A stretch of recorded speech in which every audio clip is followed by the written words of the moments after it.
Olá, olá, queridos amigos e amigas.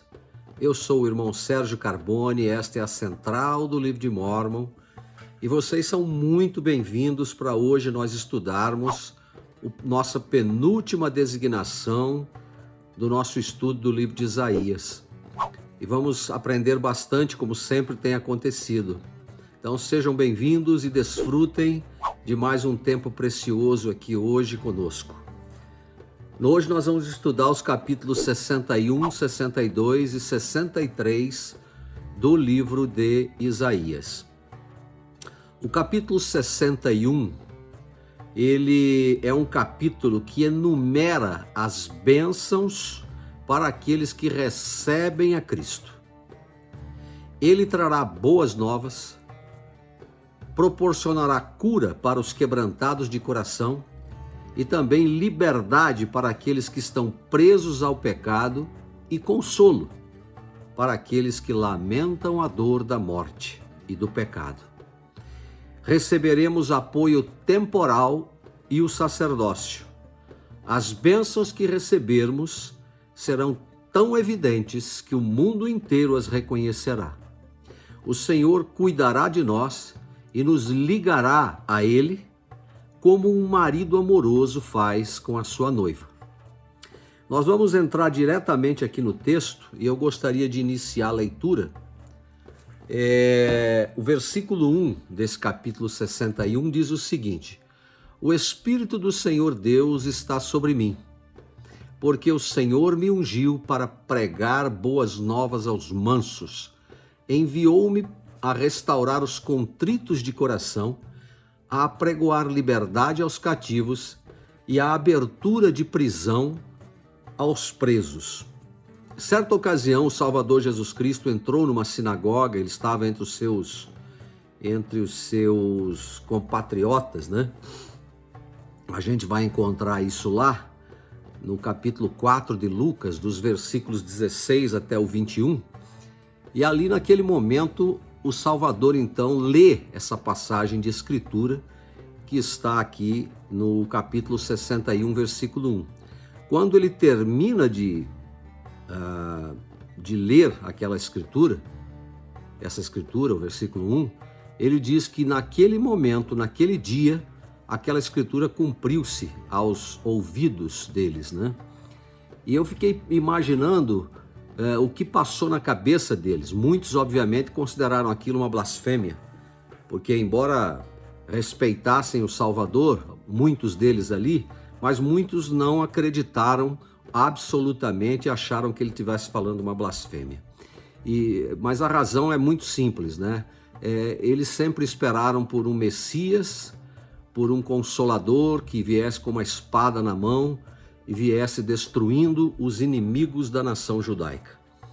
E então o Salvador de fato veio para cumprir com o propósito que está mencionado aqui nessa escritura. Quando ele diz que ele foi ungido, né? As próprias palavras do Messias, que em hebraico significa Mashiach, e Cristo, no grego, Christos, significam que ele é o ungido de Deus. Ele veio para pregar boas novas. Num nível imediato, as boas novas sempre se referem à libertação da escravidão, seja ela física ou do pecado. Israel, em sua escravidão e opressão, acreditava que o Senhor a havia esquecido. A gente vê isso lá em Isaías 40, versículo 27, 49 e 14. Mas a libertação do Senhor, ela é garantida. Em um nível mais amplo, essas boas novas aqui mencionadas são que podemos ser libertos do pecado e da morte. Cristo veio principalmente por isso. Ele morre, ele ressuscita e ele proporciona a cada um de nós a oportunidade de também ressuscitarmos.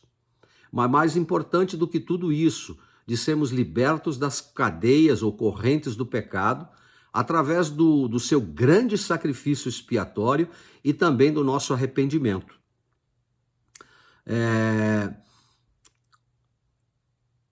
Quando ele diz, por exemplo, que ele veio para apregoar liberdade aos cativos e a abertura de prisão aos presos, a gente tem que levar em consideração que ele trará ou tratará todas as feridas emocionais e espirituais, curando pessoalmente cada alma. Na verdade, ele faz isso hoje, se nós o buscarmos através da oração, do jejum, de concentrarmos na sua obra e no seu grande sacrifício expiatório. Nós, como seus agentes, podemos procurar ministrar da mesma maneira. É isso que a gente faz quando a gente vai realizar um trabalho de ministração, quando a gente gasta um tempo e se assenta com uma pessoa que está passando por grandes aflições. A gente pode, inclusive, amenizar o nosso próprio sofrimento, cuidando de outras pessoas que estão passando por algo semelhante. Ele também disse que iria proclamar liberdade aos cativos. Como nação, Israel recebeu sua liberdade por meio de Ciro.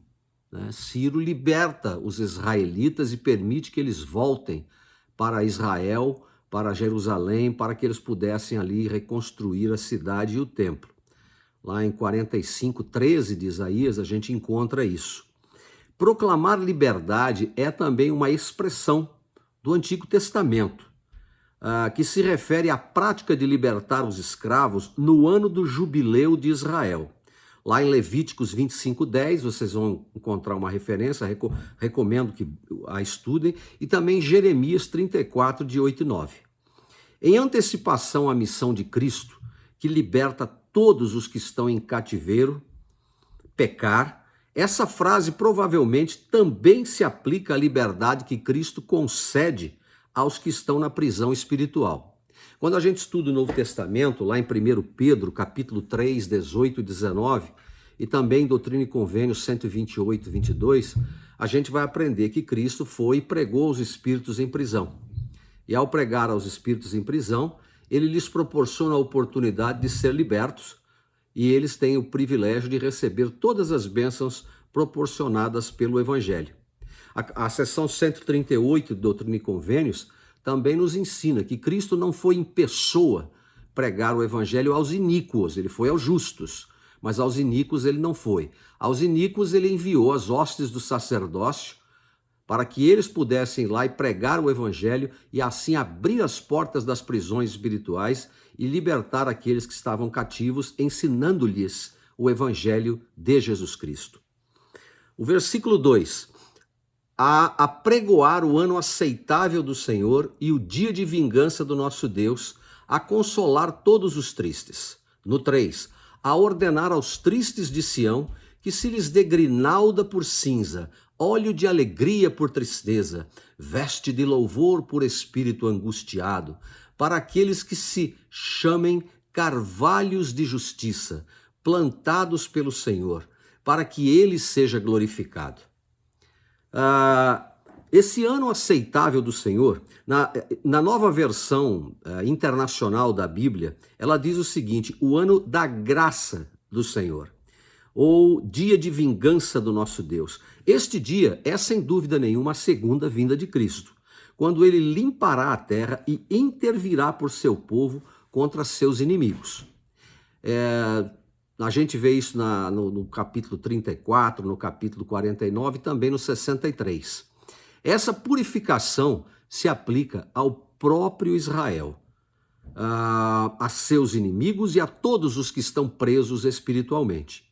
A limpeza será realizada rapidamente, como em um dia quando a libertação for completa e o tempo de graça começar.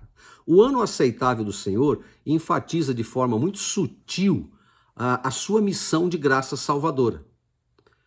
É um longo período em que os justos desfrutam do favor do Senhor. O dia da vingança nos lembra que o Senhor traz tanto o julgamento quanto a salvação. O contraste entre o ano e o dia é importante. A graça é a atitude constante de Deus para com os homens. A vingança é um julgamento ocasional, necessário para remover os obstáculos à sua graça. Consola todos os que choram, é outra coisa que a Escritura deixa claro, né? A palavra luto aparece 3 vezes nessa passagem. O luto é pelo cativeiro físico e espiritual, bem como pela dor do pecado e da morte. Quando a gente fala no luto, né, a gente tem que levar em consideração essa questão de fala de consolar tristes, da prisão, né? Enfim, são coisas que remetem a dor, a sofrimento, a aprisionamento. Então, a intenção do Senhor deixa claro que ele tem o intuito de nos libertar de toda essa situação, ok? No versículo 3, ele também fala dos que choram. A palavra designar significa, aqui nesse caso, dar uma bênção prometida aos que choram. Ele também fala das cinzas, né? Ele usa a expressão grinalda por cinza. Como o sinal de luto nos tempos do Antigo Testamento, é o significado disso, a gente já aprendeu em aulas anteriores. Alguém que está experimentando grande tristeza, ela aspergia cinzas sobre a sua cabeça ou ela se sentava em cima de um monte de cinzas. Colocar as cinzas na cabeça era um sinal de auto-humilhação e de muita tristeza. Essa prática geralmente era combinada com o uso do pano de saco, que era um tecido áspero, era um tecido desconfortável, feito de pelos de camelos ou de cabras. O pano de saco destinava-se a ser usado para sacos e sacolas, e não para roupas, mas os enlutados o usavam para mostrar tristeza e também a sua humildade. Para os fiéis, o Senhor substituirá as cinzas do luto por uma coroa de beleza, né? Que é o que ele chama aí de grinalda. O que significa que os coroará como co-herdeiros de Deus com Cristo, ou seja, aqueles que forem leais, que forem fiéis até o final, independente das dificuldades, das dores, dos sofrimentos, que colocarem a sua vida em harmonia com a vontade de Deus, esses serão coroados. Na verdade, eles se tornarão reis e elas se tornarão rainhas ao Deus Altíssimo, como nós aprendemos quando nós recebemos nossas ordenanças no Santo Templo. Ele também fala do óleo de alegria. Era costume aos israelitas ungir-se com óleo. Isso era em preparação para as festividades que eles tinham. E também em tempos de felicidade e de prosperidade. A gente vê isso lá em Eclesiastes 9:8, em Salmos 45:8. Em tempos de tristeza e luto, o óleo da unção, por exemplo, ele não era usado. Segundo Samuel 14:2. O Senhor, ele deixa claro que ele vai abençoar os fiéis para que suas tristezas sejam substituídas por muita felicidade. Também fala de vestes de louvor. Uma vestimenta de louvor era utilizada para festivais e momentos de alegria, em contraste com o pano de saco usado em tempos de luto. O Senhor dará aos fiéis motivos para se regozijar com louvor, em vez de se sentirem desanimados ou deprimidos. Ele também usa uma expressão que ele fala de espírito angustiado, espírito pesado, né, que é outra palavra. Um espírito angustiado, ele é caracterizado sempre pelo desânimo, pela falta de vontade, né, por fraqueza de espírito. Ele também fala para que deixe-me ver aqui qual é a expressão que ele utiliza. Ele diz para que se chamem carvalhos de justiça, plantados pelo Senhor para que ele seja glorificado. Homens de fidelidade e de prosperidade são comparados a árvores saudáveis. Assim como o homem perfeito é comparado à árvore da vida. Interessante isso, né? Além disso, como declara Isaías, Israel é a vinha escolhida do Senhor. Quando somos plantados pelo Senhor, submetemos nossa vontade a dele, confiando nele para força e bênção. Versículo 4 até o 6. E edificarão os lugares antigamente assolados, restaurarão os anteriormente destruídos e renovarão as cidades assoladas, destruídas de geração em geração.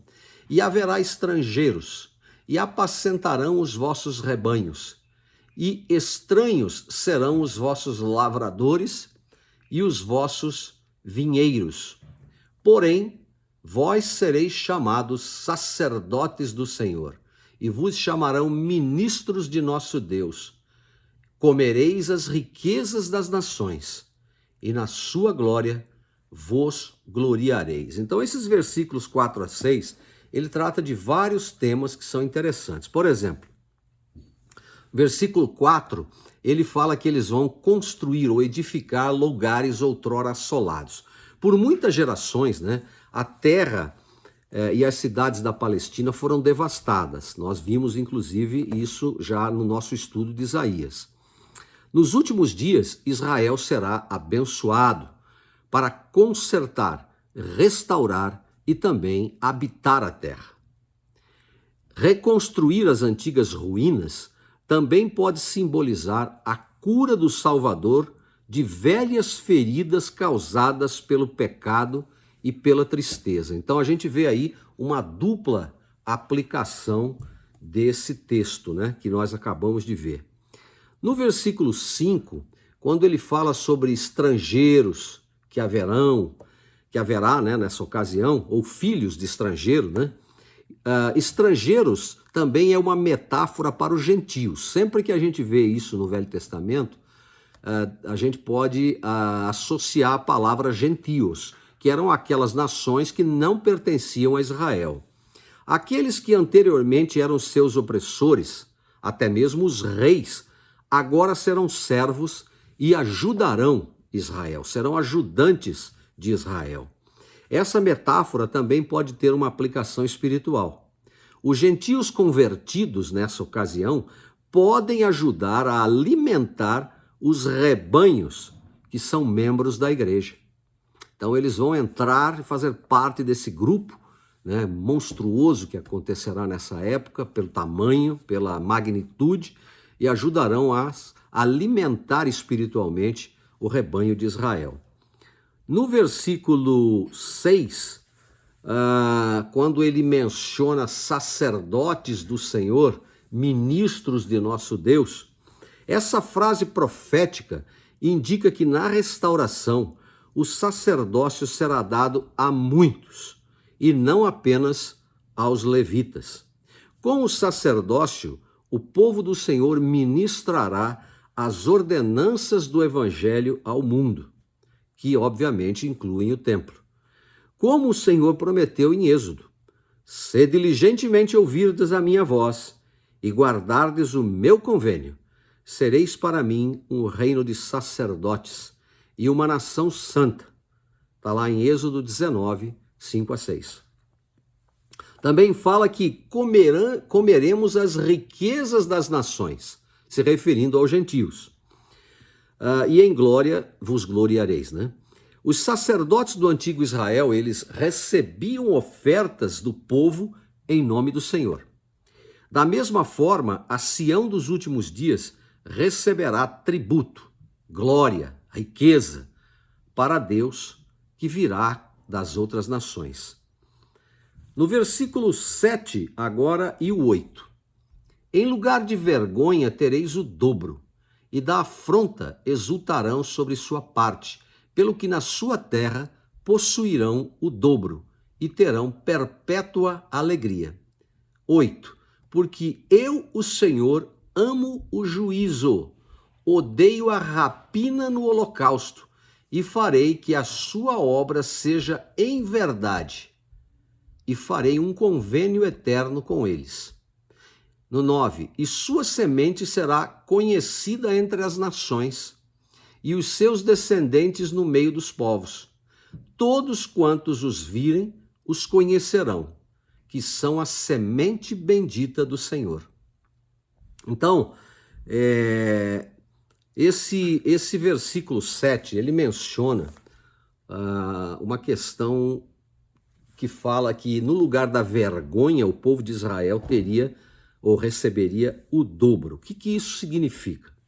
Esta passagem ela é traduzida também na versão internacional como: em vez de sua vergonha, meu povo receberá uma porção dobrada, e em vez desta vergonha, eles se regozijarão em sua herança.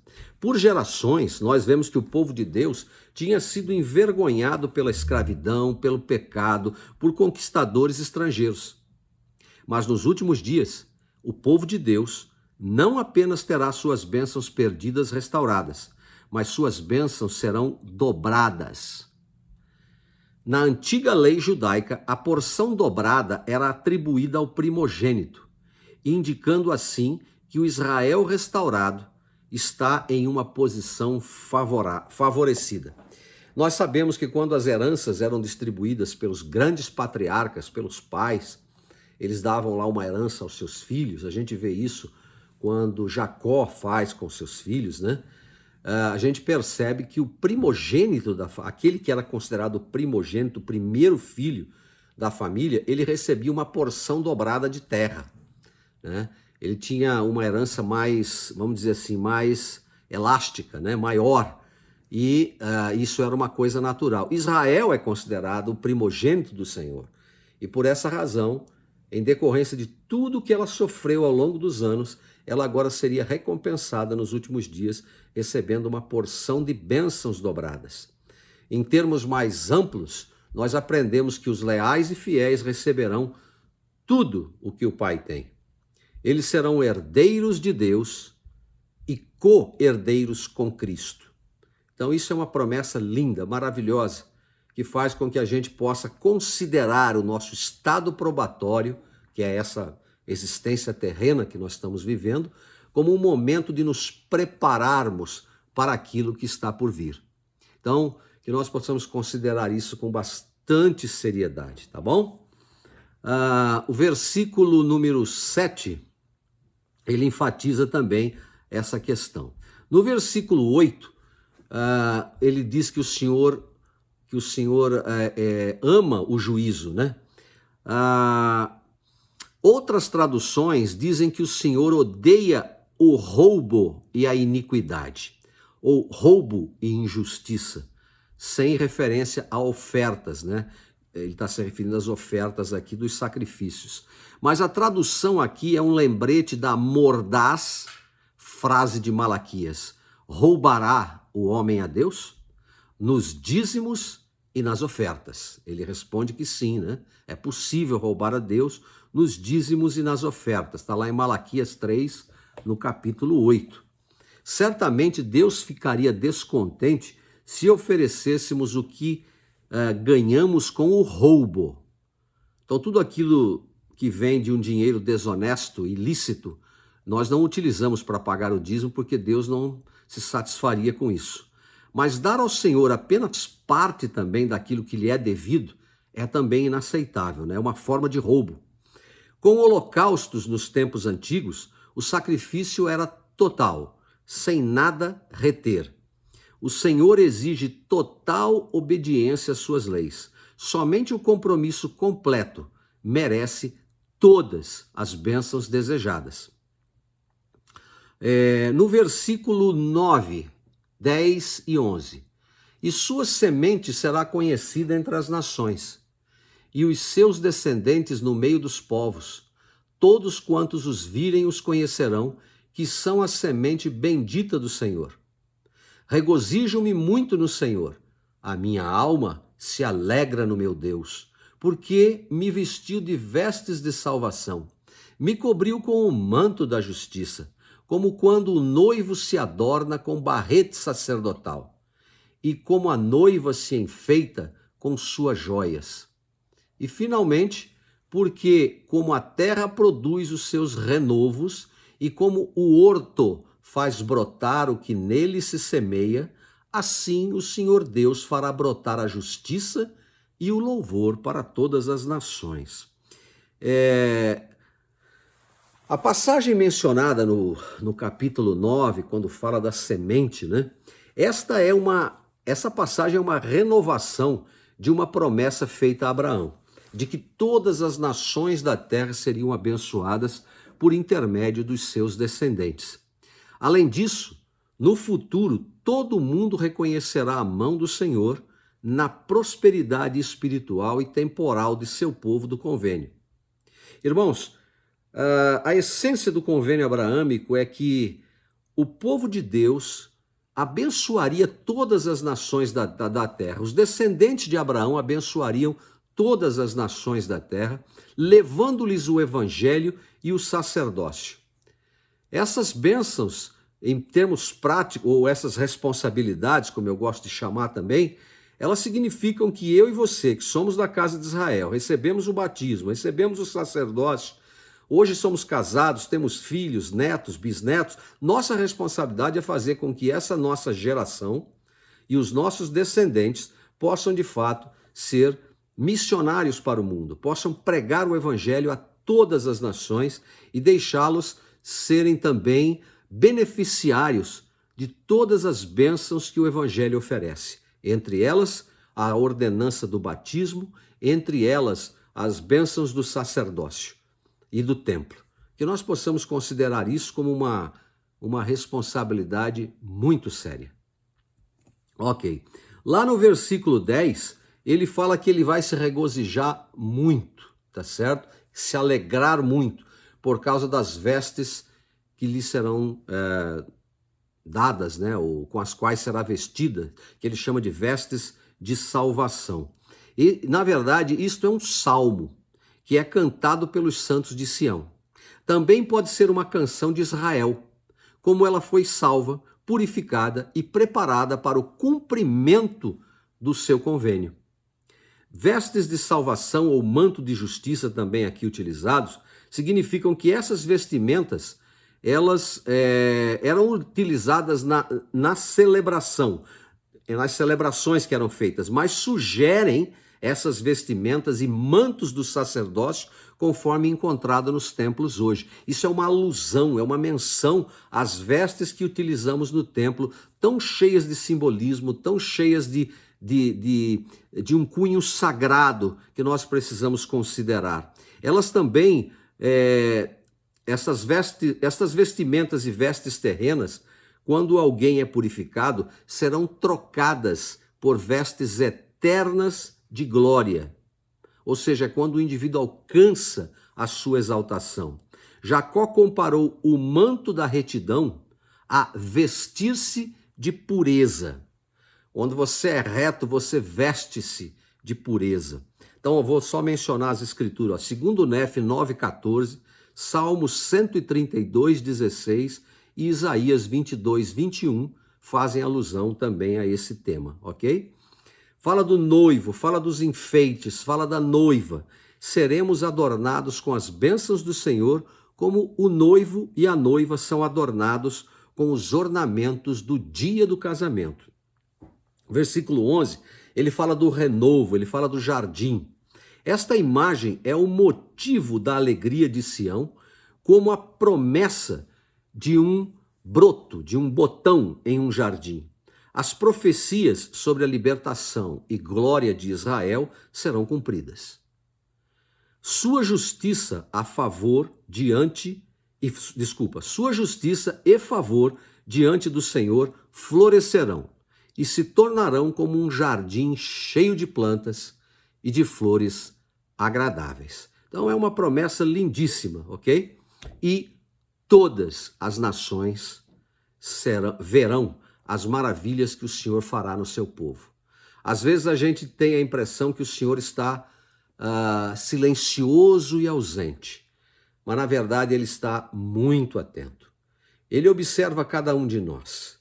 Seus olhos estão sobre nós e nós não podemos ver, mas nós precisamos acreditar e crer e aceitar a ideia de que ele nos vê, de que ele comanda o seu povo e que ele espera que nós o busquemos de todo o nosso coração, através de uma vida consagrada a ele, através de orações sinceras, através de petições de que ele nos qualifique para que nós possamos fazer cumprir ao nosso redor e no mundo todo essas belíssimas profecias e promessas que aqui são feitas nesses salmos, ok?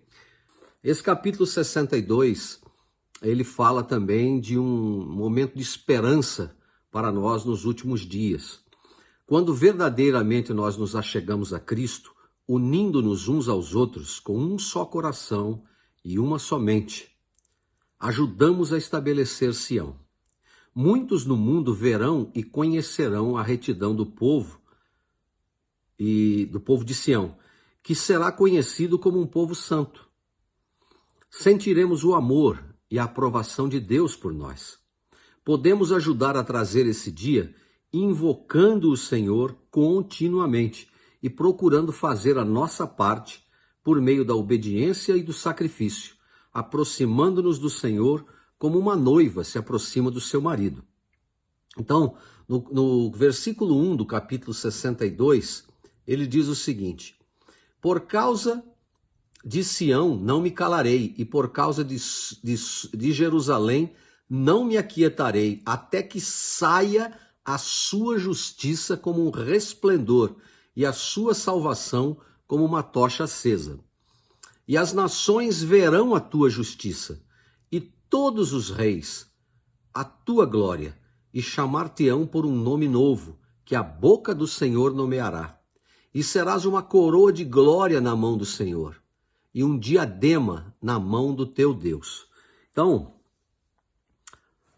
quando ele menciona essa questão da justiça, né, que ele espera por essa justiça, a palavra justiça aqui talvez possa ser traduzida com mais precisão como vindicação. O que é vindicação? Vindicação significa você exigir ou reclamar um direito que você tem com base na lei, ou seja, é teu direito receber aquilo. O Senhor não descansará até que Sião seja estabelecida e o povo do convênio receba todas as bênçãos prometidas. Também é mencionado brilho, né? Esplendor. Nos últimos dias, o Senhor brilhará diante do mundo como o sol brilha ao nascer pela manhã ou como a luz ardente de uma tocha em um lugar escuro. Verdadeiramente o seu povo brilhará como uma luz para todas as nações. Isso por causa da sua obra, por causa da sua retidão, por causa da glória que cobrirá Sião, que será reconhecida por todas as nações, como nós já vimos no capítulo anterior. No versículo 2, ele menciona que os gentios também verão a justiça, né? O que significa, quando ele fala nações, ele se refere aos gentios, tá ok? Uma vez visto com desprezo, Israel em sua glória inspirará reverência e estima aos olhos das nações. Ele menciona também um novo nome, pelo qual seremos chamados pelo Senhor.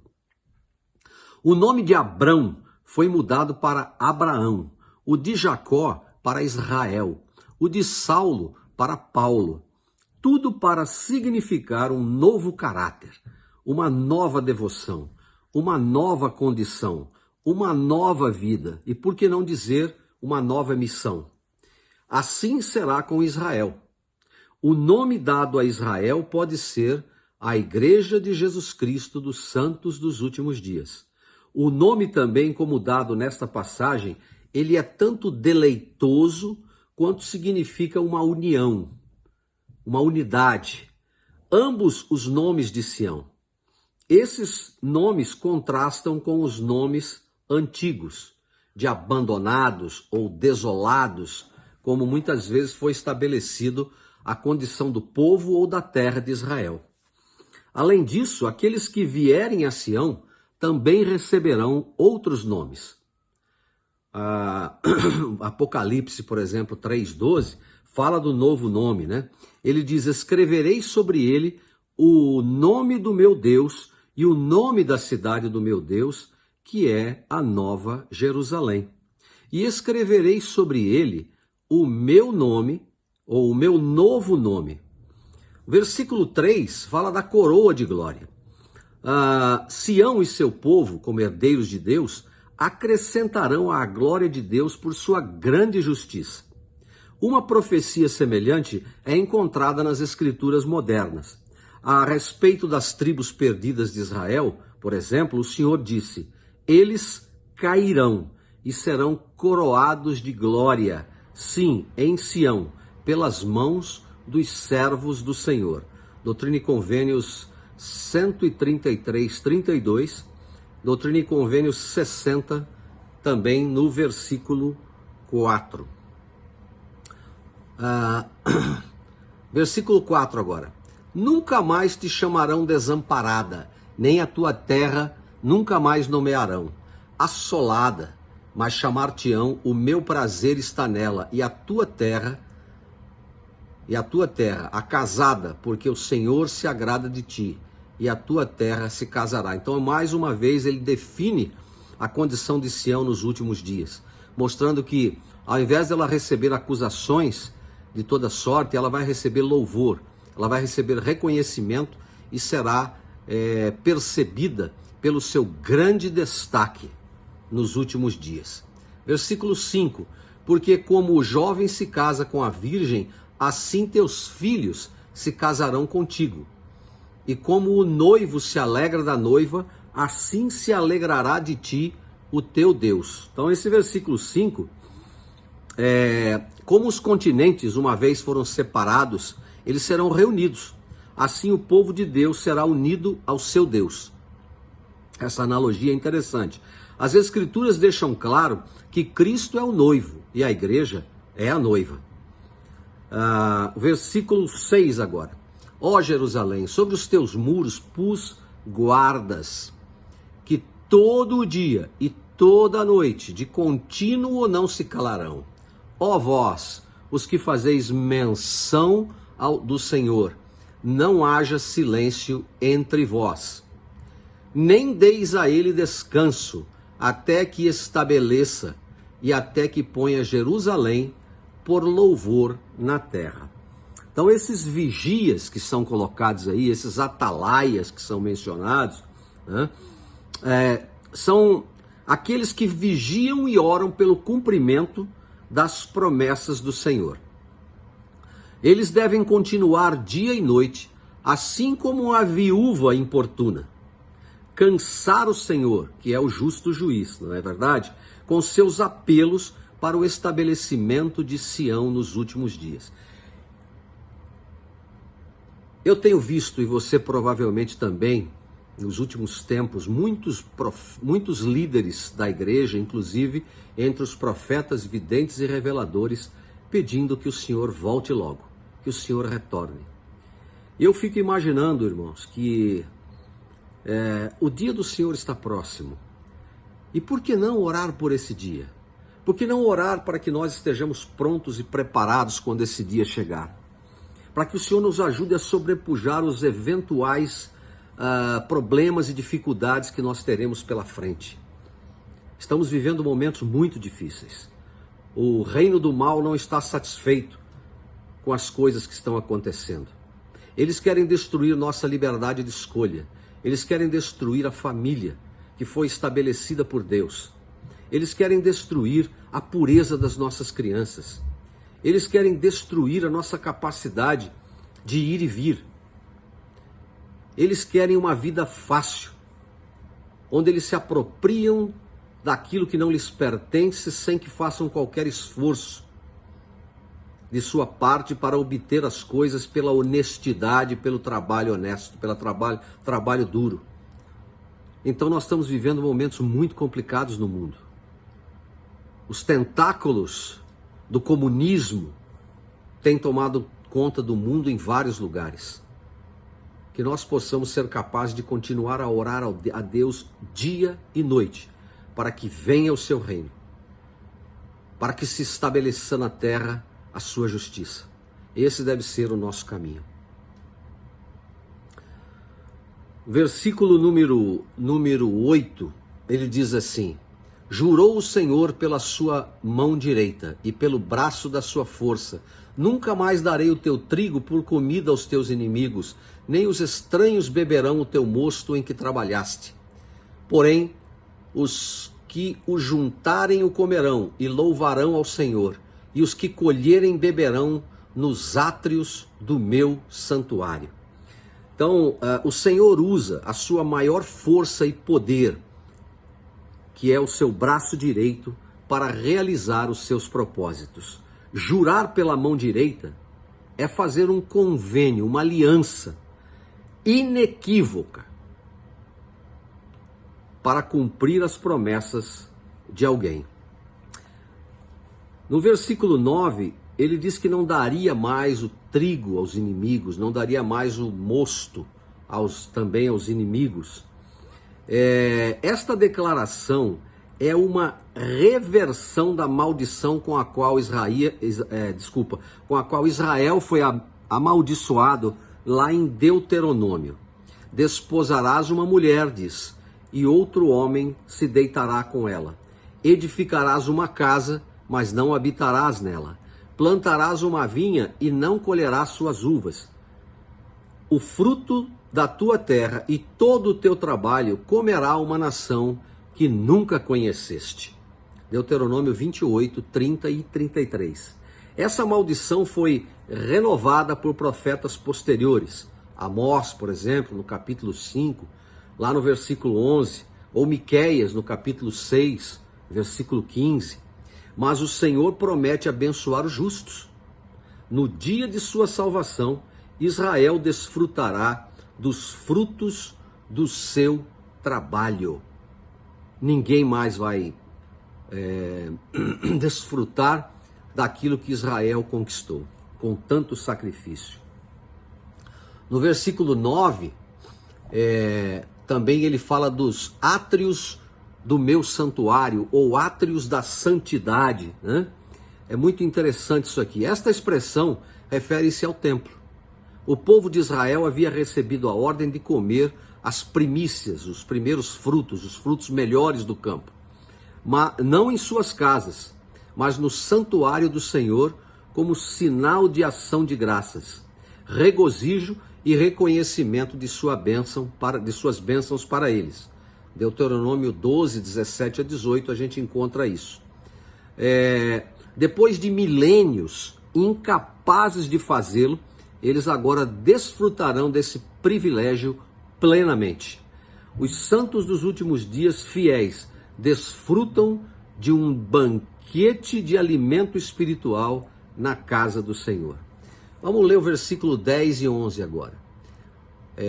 Vamos até o 12, na verdade, porque são os últimos 3 versículos, né?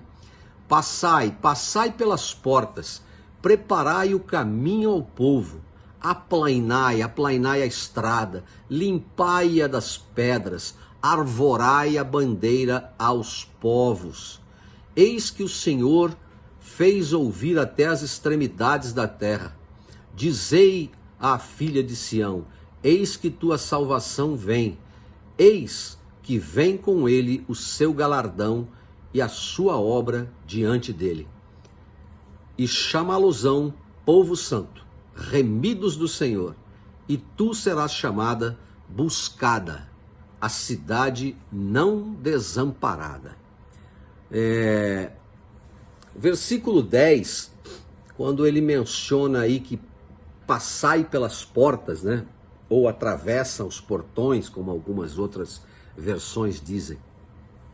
Aqui o Senhor está dizendo o seguinte: saia da cidade, abra caminho para uma estrada, tire as pedras do caminho, que meu povo esteja desimpedido de chegar a Sião e desfrutar de todas as bênçãos a que tem direito.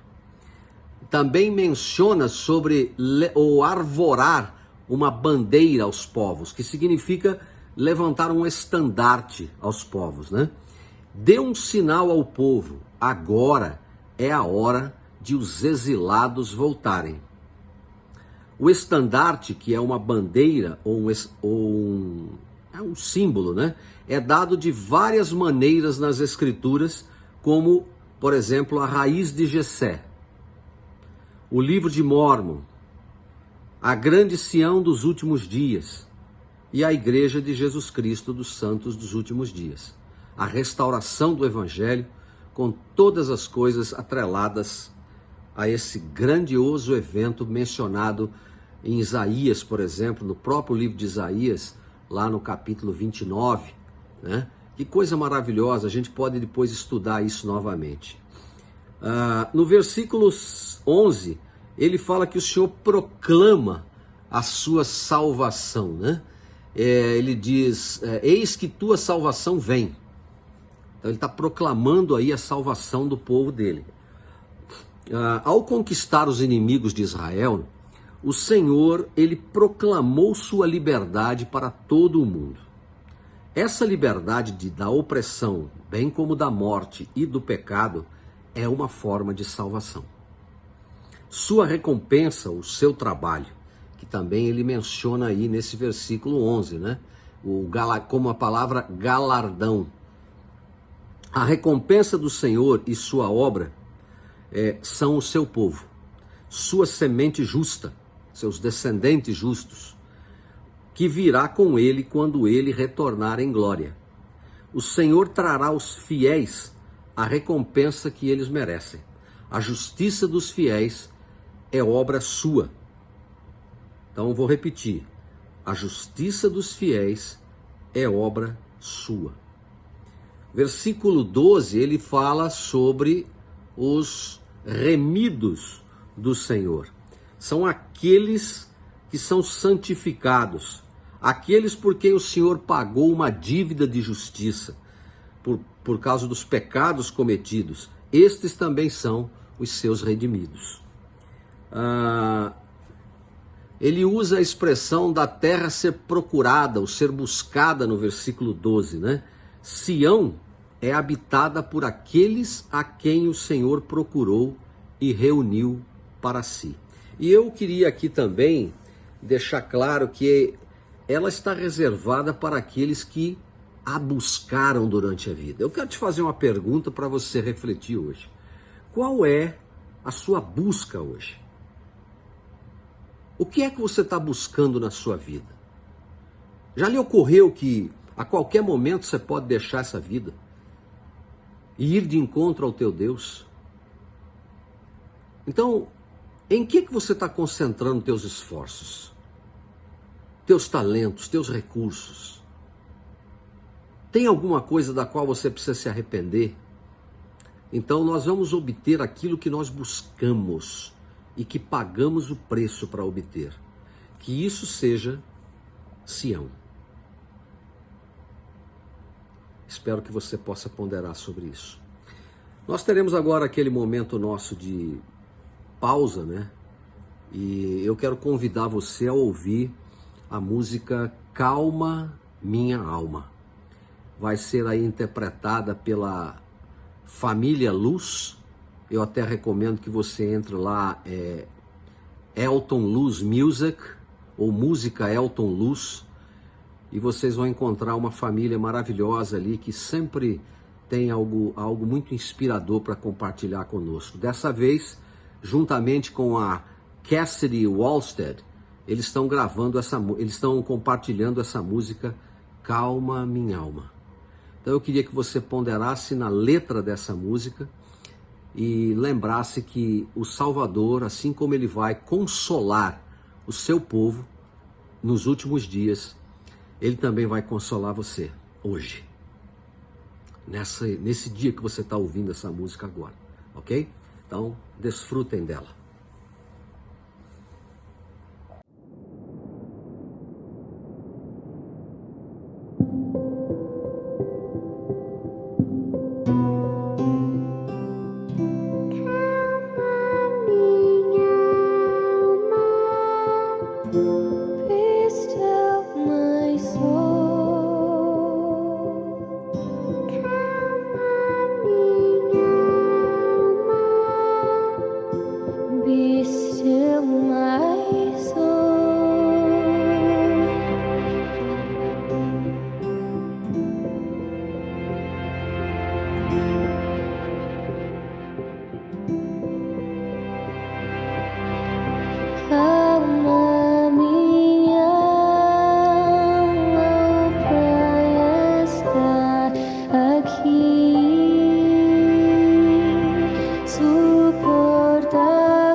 Bem, agora nós teremos a oportunidade de estudar o capítulo 63 do livro de Isaías.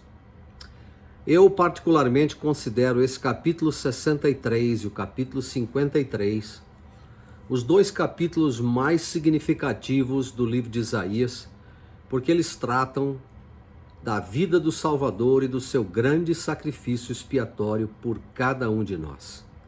Queria que nós estudássemos esse capítulo com muita reverência, orando lá na nossa mente para que nosso Salvador nosso Pai Celestial, possa nos conceder o seu Santo Espírito e nós possamos compreender profundamente os eventos aqui mencionados. Logo na introdução desse capítulo 63, a Escritura diz: a segunda vinda será um dia de vingança e também o ano dos redimidos do Senhor. Então os santos louvarão ao Senhor e o reconhecerão como seu Pai. O versículo 1 e o versículo 2 dizem o seguinte: quem é este que vem de Edom, de Bosra, com vestes tingidas, este glorioso, com a sua vestidura, que marcha com sua grande força? Eu que falo em justiça, poderoso para salvar. Porque estás vermelho na tua vestidura, e as tuas vestes como aquele que pisa no lagar?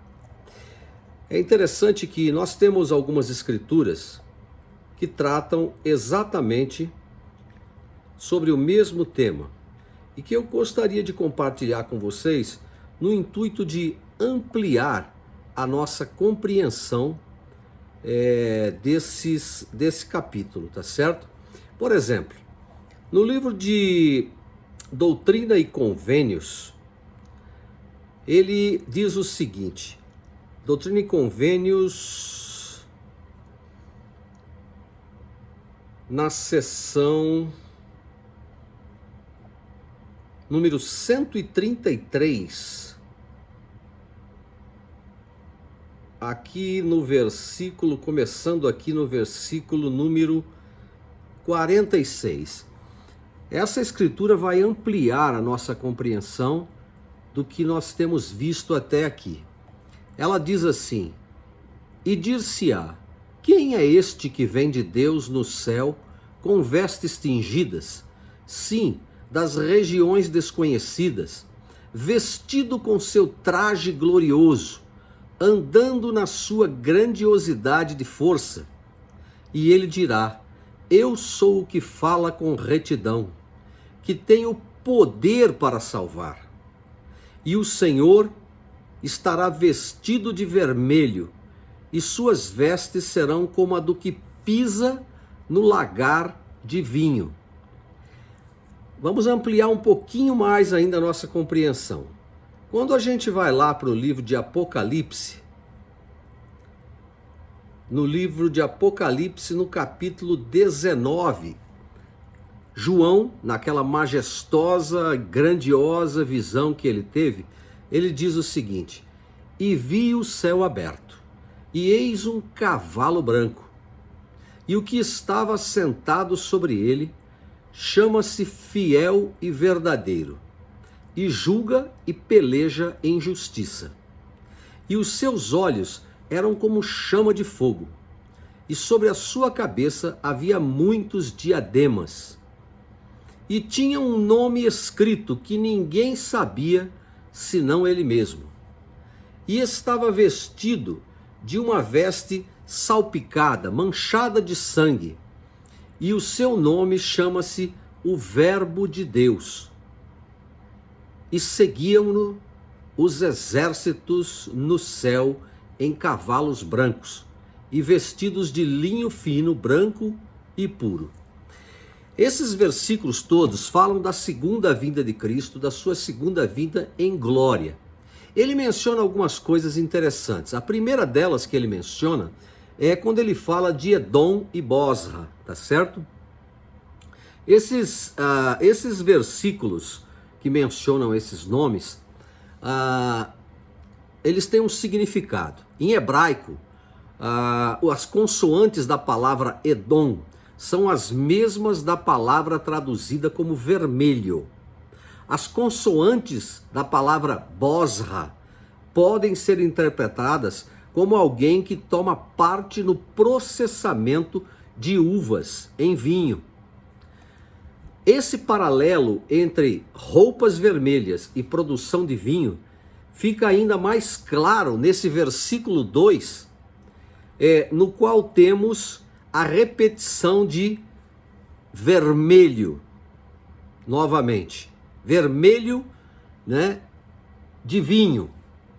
Esta é a profundidade, é para deixar claro realmente essa cor, para deixar claramente essa imagem que nós estamos acabando de estudar.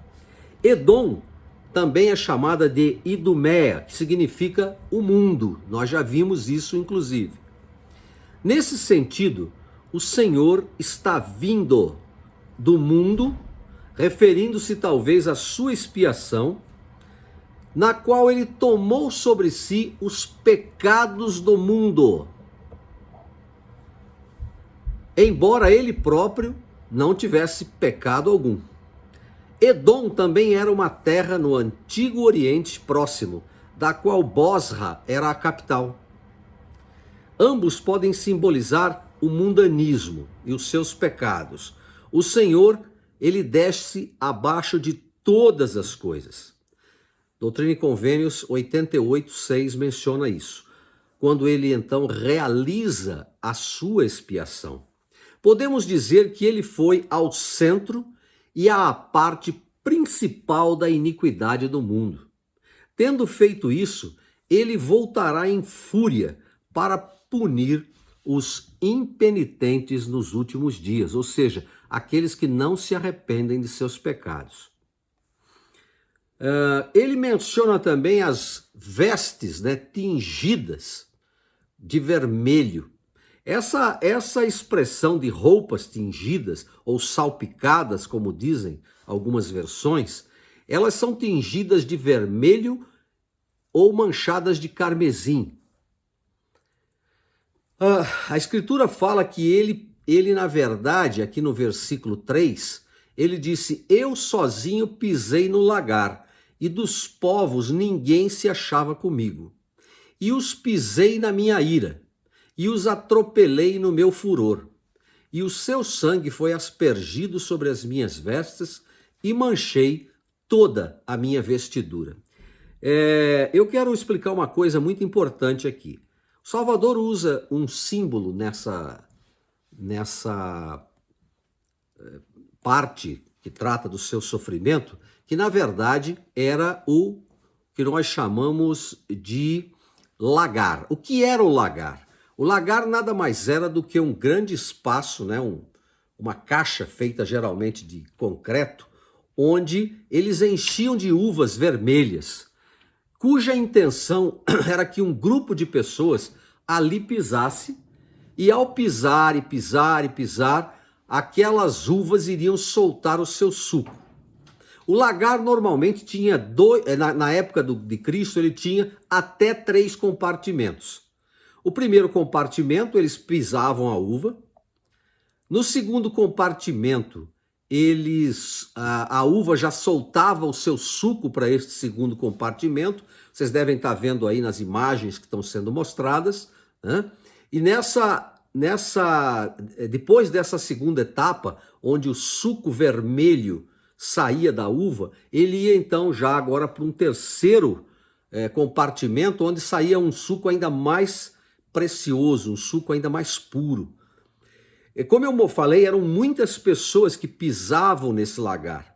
Elas normalmente manchavam toda a sua roupa, manchavam todas a roupa na parte de baixo, né, das pernas. Esse era um trabalho realizado entre famílias ou membros de uma determinada comunidade. O Salvador disse que ele teve que pisar sozinho essas uvas, né, dentro do lagar. E as uvas, neste caso, não mancharam apenas a barra da calça dele, mas mancharam toda a sua vestimenta. O que era o significado de manchar toda a vestimenta? Era para mostrar que o pecado, né,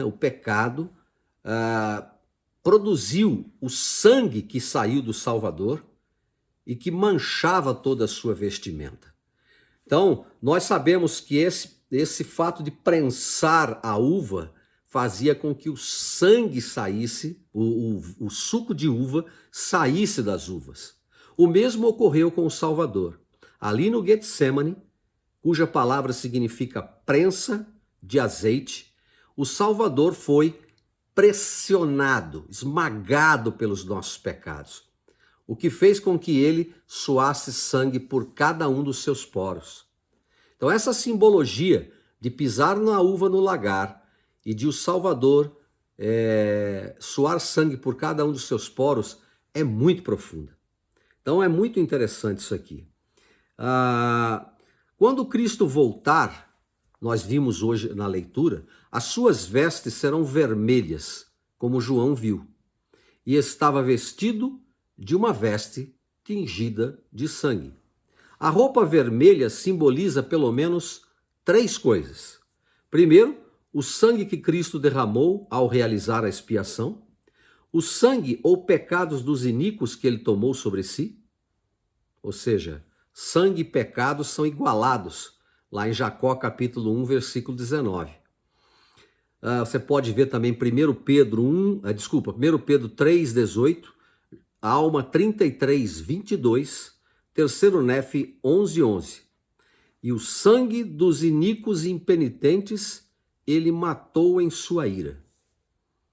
O simbolismo do sangue é repetido aqui no uso das palavras Edom, roupas tingidas, no lagar de novo, sangue, sobre minhas vestes ou vestimentas e manchar ou manchou todas as minhas vestes.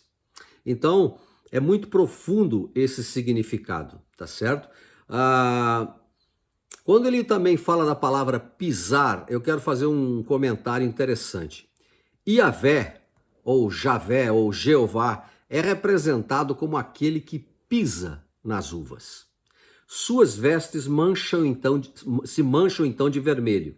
Mas o que ele tem pisado são as nações, cujo sangue o respingou e que são representadas por Edom. Alguns corrigem Edom e Bosra e traduzem: quem é este que vem todo em vermelho, em vestes carmesins, como um vindimador? Ou seja, estão lá tentando identificar o Cristo que está vindo na sua segunda vinda. No 63:3, ele diz que pisou no lagar e dos povos ninguém se achava comigo, porque ele, de fato, ele assumiu a responsabilidade de expiar os pecados dos homens e redimi-los solitariamente. Ninguém o ajudou. E ele disse: e os pisei na minha ira, e os atropelei no meu furor, e o seu sangue foi aspergido sobre minhas vestes, e manchei toda a minha vestidura. Quando Cristo se ofereceu para expiar os nossos pecados no jardim do Getsemane, ou no Getsemane, sua agonia foi tão grande que seu suor era como grandes gotas de sangue. Lucas 22, 44. O que presumivelmente manchou suas roupas. Além disso, o sangue de nossos pecados, os sinais da nossa iniquidade, mancharão suas vestes. Esse sangue da expiação é simbolizado pela imagem de um homem que pisa uvas vermelhas em um lagar, manchando as suas roupas com o suco. Mas com Cristo, como eu já mencionei para vocês, não foi apenas a bainha da calça dele que ficou manchada, mas todas as suas vestes ficaram manchadas. Ele pisou, todo o ser dele, na verdade, estava envolvido na expiação. É isso que a Escritura está dizendo. Não era apenas uma tarefa corriqueira que se fazia, mas o Salvador estava com todo o seu corpo envolvido no processo expiatório. Ele pisou o lagar sozinho porque só ele pôde realizar a expiação. Ajoelhado sozinho ali no jardim do Getsemane, pendurado sozinho na cruz. Eu pisei o lagar sozinho, disse ele. Sim, o lagar do furor da ira do Deus Todo-Poderoso. Em Doutrina e Convênios 76, 107 e Doutrina e Convênios 88, 106, também vocês vão encontrar referência a isso. Ele também diz que pisou em sua ira e na sua fúria. Cristo pisou o lagar ao oferecer a expiação no jardim do Getsemane, mas ele ainda pisará as nações em vingança, assim como no lagar se pisa uvas para extrair o suco. Ambos os atos mancham suas vestes com sangue. Tudo isso ocorreu por causa dos pecados de toda a humanidade. Versículo 4. Porque o dia da vingança estava no meu coração e o ano dos meus remidos é chegado.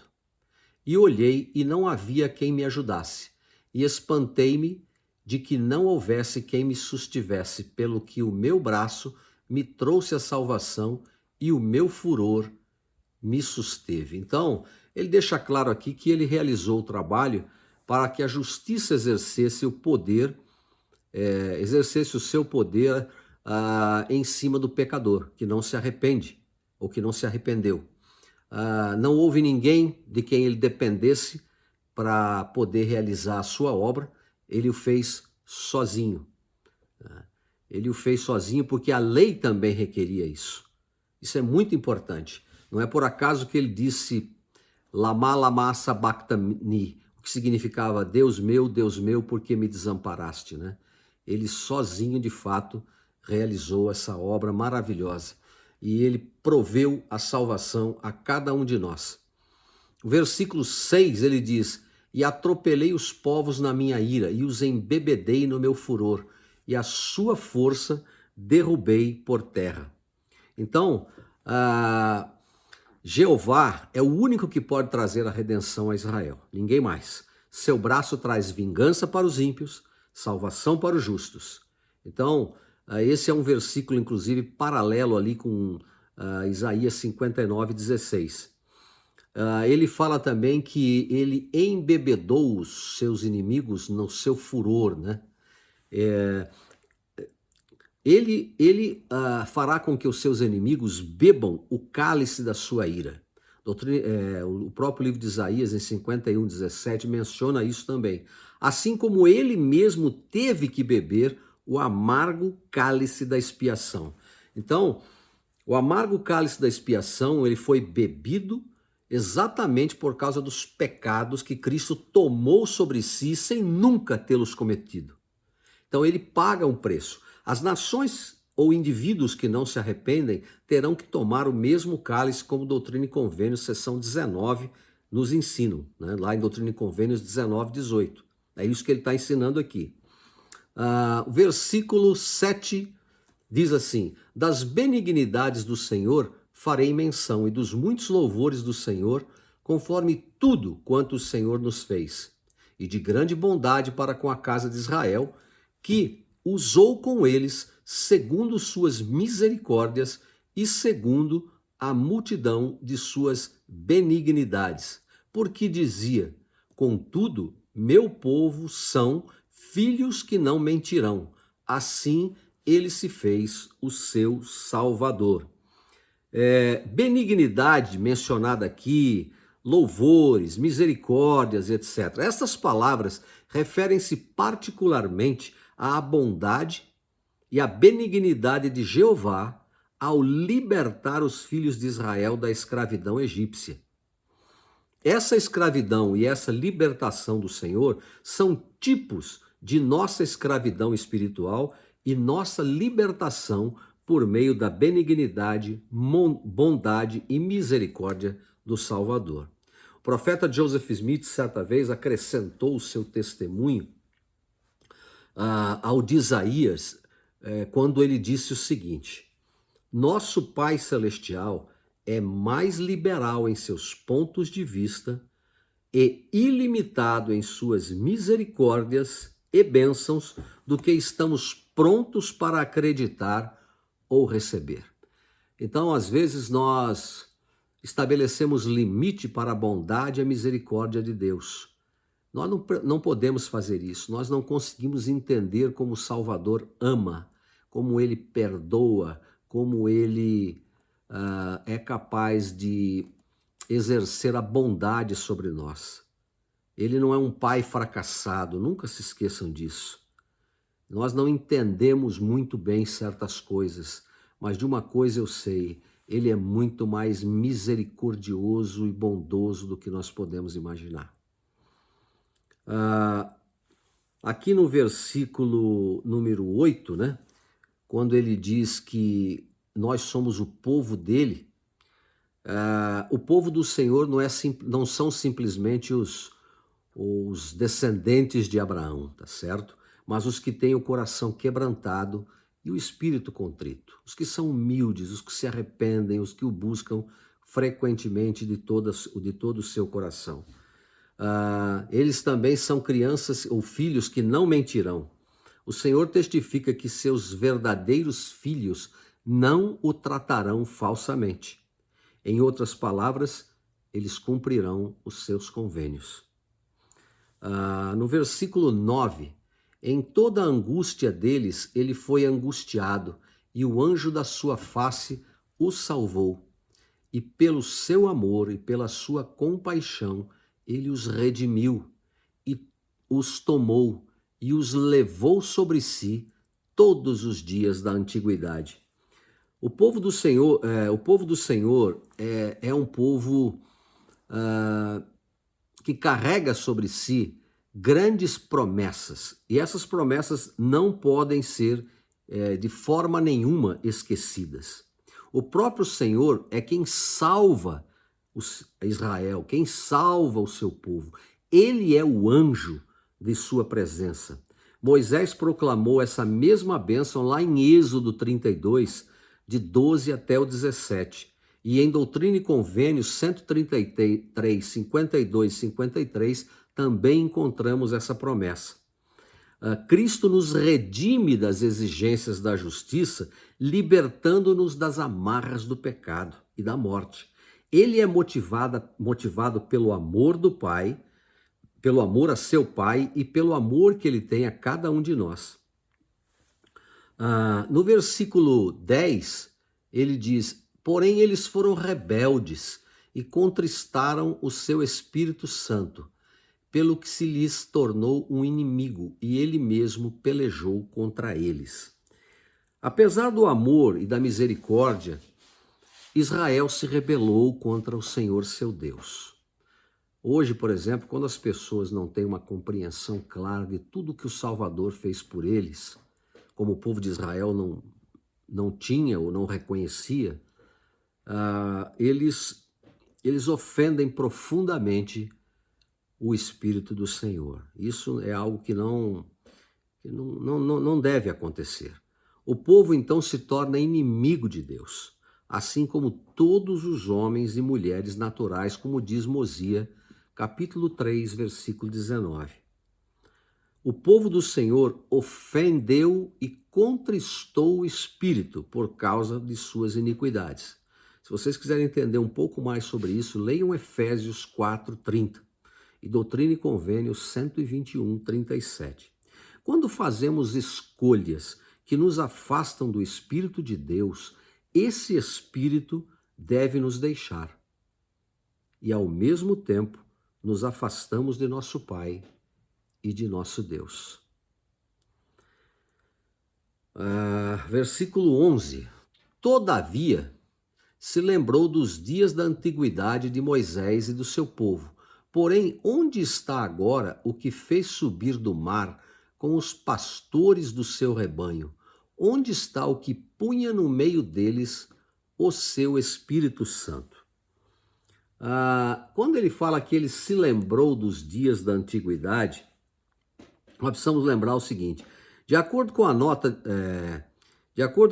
de rodapé que nós temos na seção ou na edição sul da Bíblia, E também, na opinião de outros estudiosos, esta declaração significa seu povo lembrado. O povo de Deus é lembrado. Especificamente, eles se lembraram das bênçãos do Senhor a Moisés e ao povo antigo. O propósito do castigo do Senhor ao povo de Israel, como sempre, é fazer com que eles voltem para ele.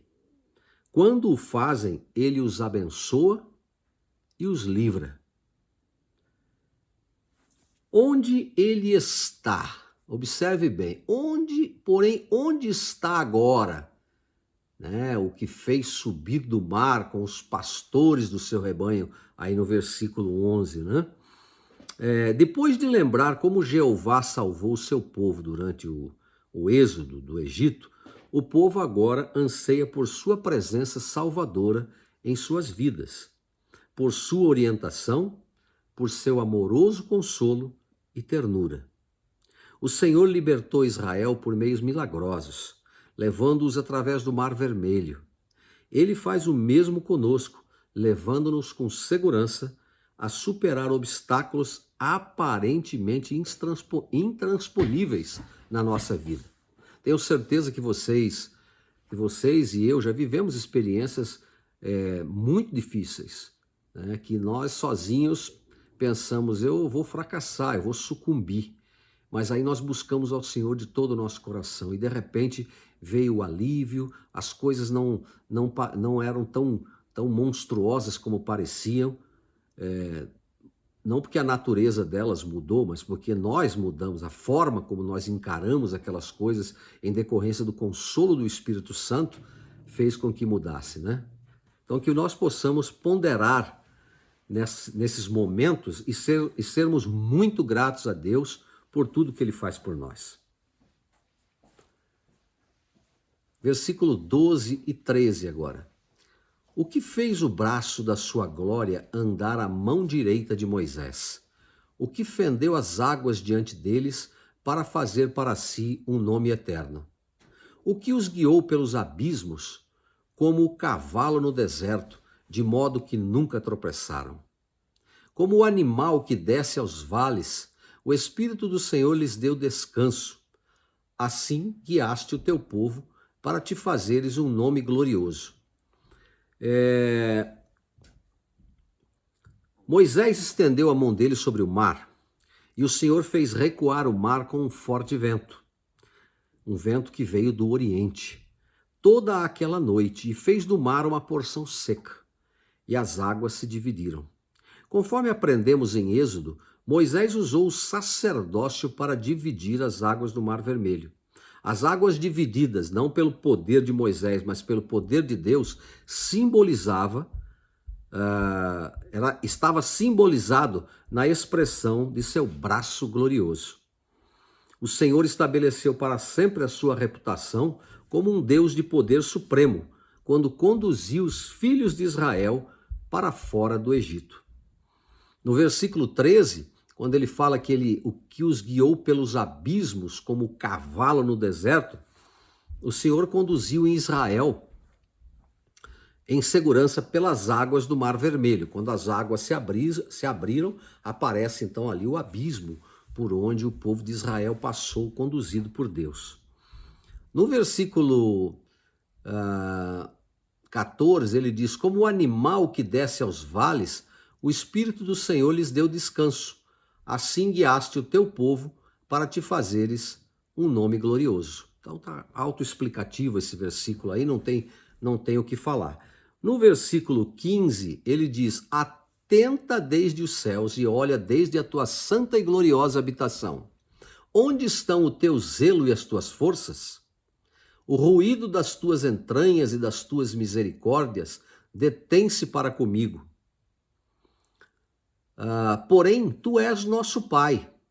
Ainda que Abraão não nos conhece e Israel não nos reconhece, tu, ó Senhor, és nosso Pai, nosso Redentor desde a antiguidade. É o teu nome. Porque, ó Senhor, nos fazes desviar dos teus caminhos, porque endureces o nosso coração para que não te temamos. Faz voltar por causa dos teus servos as tribos da tua herança. Então vamos comentar esses versículos aqui. Versículo 15, né? Isaías está pedindo ao Senhor que observe a situação do seu povo. Isso também pode ser uma oração oferecida pelo próprio povo da aliança. O templo terreno é a morada de Deus na terra. O templo celestial é a sua habitação no céu. Apocalipse 7, 15, 16, 17 fala isso também. Onde está o teu zelo e a tua força? Ele pergunta, né? Essas frases podem ser interpretadas como significando paixão e poder. Isaías está perguntando ao Senhor se ele perdeu o interesse por seu povo. Seus desejos por eles foram contidos ou contidos, né? Contidos ou vamos dizer assim, ou enfim, parados, né? Tu não sentes mais nada pelo teu povo. Nós sabemos que não é verdade.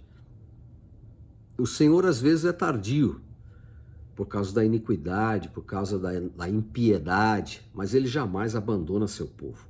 Como nós já aprendemos numa aula passada, ele jamais deu uma carta de divórcio, né, ao seu povo. Versículo 16 que nós lemos, né, ele deixa claro que ele é o nosso pai. Abraão e Jacó foram os ancestrais terrestres de Israel, mas há muito morreram e não podem ajudar. Jeová é o seu Pai eterno, cuja ajuda nunca falhará. Versículo 17, quando ele diz: por que, ó Senhor, nos fazes desviar dos teus caminhos? É como se ele dissesse: por que tu permitiste que nós errássemos nos teus caminhos e endureceste o nosso coração? Isaías pergunta por que o Senhor permitiu que seu povo pecasse. Na verdade é isso que ele está fazendo aí. Por causa dos pecados, a semente de Abraão, que na verdade são as 12 tribos de Israel, né, foi separada de suas bênçãos prometidas.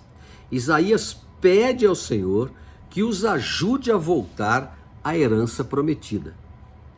Por amor dos teus servos. Essa frase também ali mencionada, no versículo 17, ela significa o seguinte: por causa daqueles que são fiéis. Embora muitos do povo do convênio tenham se voltado para o pecado, Isaías pede que o Senhor se lembre de suas promessas a eles, por causa da dignidade de alguns. Este é o mesmo argumento que Abraão apresentou quando o Senhor o informou da iminente destruição de Sodoma e Gomorra. Lá em Gênesis 18, 23 a 24 e 26. Versículo 18. Só por pouco tempo a possuiu o teu santo povo. Nossos adversários pisaram o teu santuário. Esse povo santo que ele fala aqui, né? As pessoas a quem o templo pertence são as pessoas de santidade.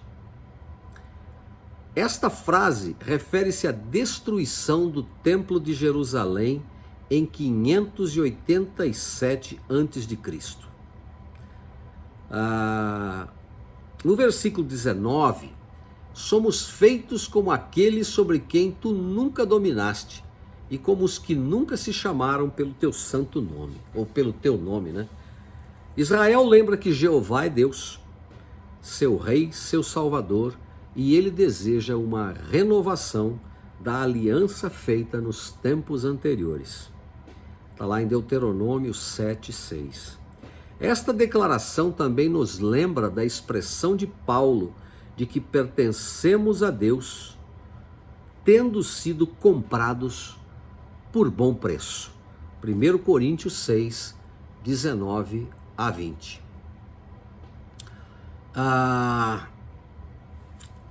Quando ele diz a quem tu nunca dominaste, nós podemos também usar a expressão governaste, né?